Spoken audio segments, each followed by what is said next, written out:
Atlanta, Georgia.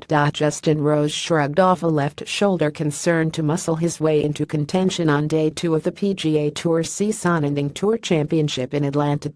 Rose produced a superb up and down from a greenside bunker at the last in first, playing a 100-foot wedge shot from the forward slope of the bunker, and then was clearly pleased to see his 10-foot birdie putt drop in a round of a 4-under par 66.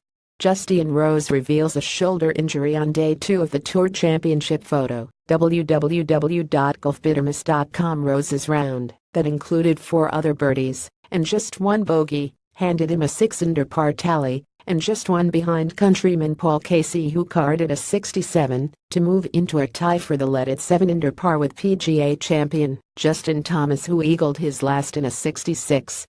Later joining the duo was former U.S. Open winning Webb Simpson, who added a 67 to be also at 7-under par.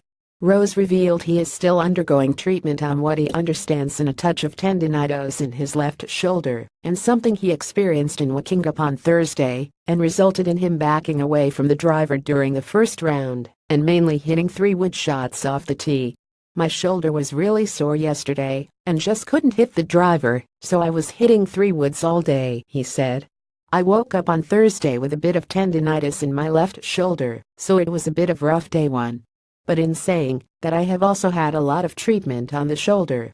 So my whole team worked really hard around me to rally, just kind of sucked it up yesterday and got through the day, weathered the storm, and woke up feeling much better today. So just being able to get through Thursday morning and get to the tee box was kind of a challenge, but it's worked out." Rose capped his round at the last with firstly world number 1 Dustin Johnson playing from the first bunker guarding the final green, but settling for a bogey in his 69, while Rose sent his shot high, landing it well to the back left behind the pin, but then knocking in the putt.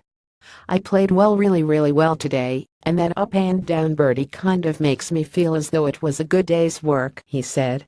"I was lucky my ball didn't fall back into its plug mark there in the bunker, and it was one of those bunker shots I had to be aggressive with, and I used my 56-degree wedge rather than my 60-degree. Overall, these 2 days I have driven the ball well, and that is what I have been doing good, and what you need to do around this golf course. This is a course where I feel very comfortable, having played well here on numerous occasions in the past, and I like my position going into the weekend." And in other good news for Rose, he confirmed his house in exclusive Albany in the Bahamas, and the island as a whole, managed to escape the wrath of both Hurricane Irma and Hurricane Maria. Casey's round was a mix of 5 birdies, including 2 in succession from the 5th hole, but somewhat spoilt with back-to-back bogeys at 12 and 13. "Today was very pleasing. I probably played better than I did yesterday, though it was all going to plan. Playing tidy golf, except for those blemishes on the card, were from some sloppy stuff," said Casey. However, the new father-to-daughter, Asteria, is now very much in the equation, not just to win a first PGA Tour title, and having won a first 8 years ago, but could now win the FedEx Cup trophy. Of course, with 2 rounds to play there is far too many permutations, and with Casey happy, at least the likes of FedEx Cup frontrunner Jordan Spieth back at 3-under with scores of 67 and 70. "These results over the years, you're up against 29 other guys, but it's still strong," he said.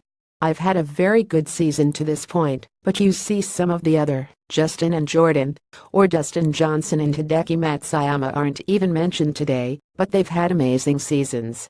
I've had a very good one, and I would like to turn it into a great one, and the way to do it would be with victory this week."